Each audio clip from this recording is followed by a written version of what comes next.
The rapid rise of Chinese brands throughout Europe has put tremendous pressure on local established car manufacturers. Frans Timmermans, Vice President of the European Union, expressed concern. "Let me remind you that from last year to the end of this year, China will launch 80 electric cars in the international market. These are good cars. The prices of these cars will become cheaper and cheaper. We need to compete with them and not let the automobile industry, which we take pride in, fall into someone else's hands." Italian Transport Minister Matteo Salvini also pointed out that the EU's aggressive transition to electric cars is nothing short of suicide, and that such actions are like giving a gift to Chinese cars.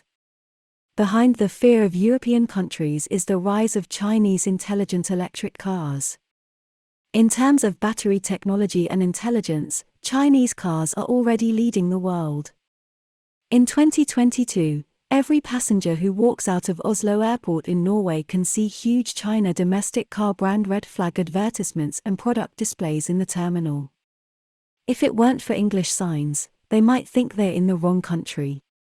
From the moment they get off the plane, the enthusiasm of Chinese car companies is palpable.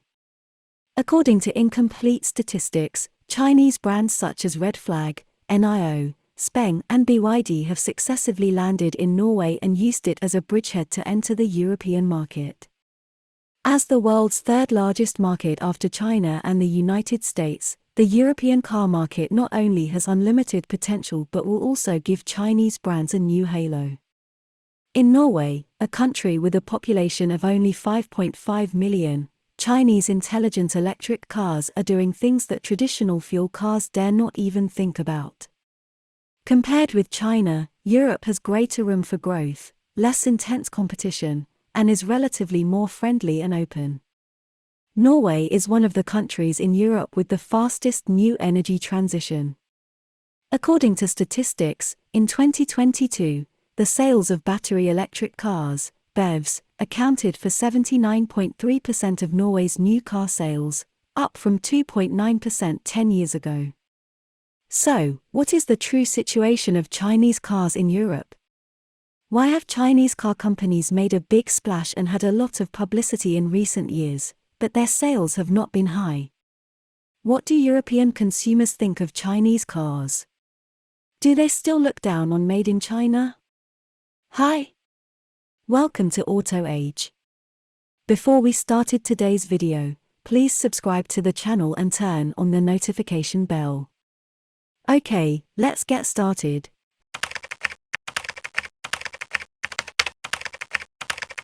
For Chinese electric car manufacturers, Europe is a huge opportunity, but it is not a clean slate. For a long time, car manufacturers from the United States, Japan, and South Korea have been trying to enter the European market, but many of them have failed. In 2017, after nearly 90 years of operation, General Motors chose to exit Europe and sold the Opel and Vauxhall brands to the PSA Group for approximately $2.2 billion.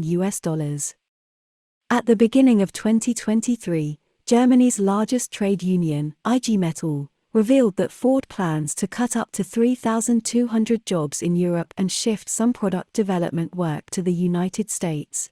These European countries and regions have their own barriers, but Tesla is always an exception. New car registration data shows that in 2022, Tesla won the sales championship in Norway for 2 consecutive years, with a market share of 12.2%, surpassing Volkswagen's 11.6%. In fact, it is difficult to find Chinese brands on Norway's electric car sales rankings. Despite the tremendous momentum of going global, the sales are still dismal. Entering a country as an automotive brand and being accepted by consumers is a complex and lengthy process. Whether Chinese car companies have won the hearts of European consumers or are still struggling to break through remains to be seen.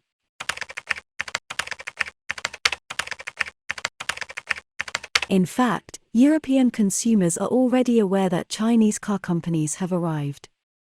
In recent years, the development of China's new energy vehicle technology has made European car companies feel threatened. European media is very interested in the European plans and technological development of Chinese car companies, which inevitably affects consumer perception. In addition, the question of whether European consumers are willing to accept Chinese brands varies by country. For example, British consumers say they do not like made-in-China products, but they are very willing to compromise when considering price factors. In fact, the UK was China's largest export market for new energy vehicles in 2022 and the largest country for Chinese exports of complete vehicles to Europe.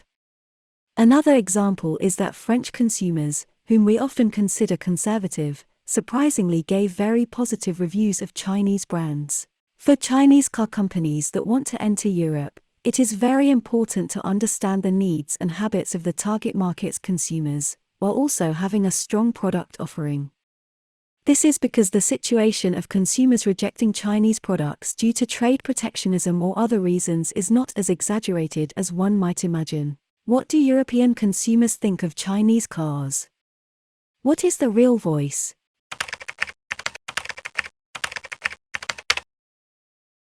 In fact, European consumers are very rational these days, and many of them clearly express their recognition of China's leading advantages in new energy technology, especially in battery technology. Many people who pay attention to and understand the automotive industry are willing to purchase Chinese brand products. However, it must be admitted that some differences between China and the West cannot be ignored. Previously, Italian consumers complained about some design and aesthetic issues, such as the cheap wood-grain plastic used in the interior of a certain brand's car. There are also some products that do not match their overseas publicity, which can be fatal. Several Norwegian market consumers have reported that the actual range of a product from a certain Chinese automaker was less than 60% of the official claim. Although the special climate factors in Norway may have been a consideration, overall, there is still no mature and well-planned product to enter the European market. Taking advantage of the opportunity to make a quick buck has caused great harm to the overseas market of Chinese car companies. In addition, in recent years, the momentum of Chinese car companies going overseas to Europe has been strong and their voice has been loud, but their sales have not been high. What are the weaknesses of Chinese car companies?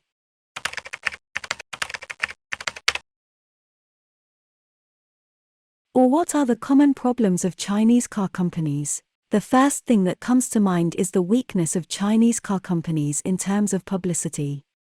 In fact, Chinese car companies seem to have not found a suitable way to communicate and promote themselves overseas. Secondly, it is difficult to immediately hit the purchasing decision points of consumers when entering a market with a different cultural background. For example, the relationship between consumers and dealers. The relationship between European consumers and dealers is closer, and they often participate in social activities together and have more frequent daily contact, which is completely different from China. European consumers also attach great importance to the overall service experience. Taking after-sales service as an example, some Chinese car companies have already been paying attention to the supply of after-sales maintenance parts, but the overall construction of after-sales service networks, especially the timeliness of after-sales service, is still a major problem.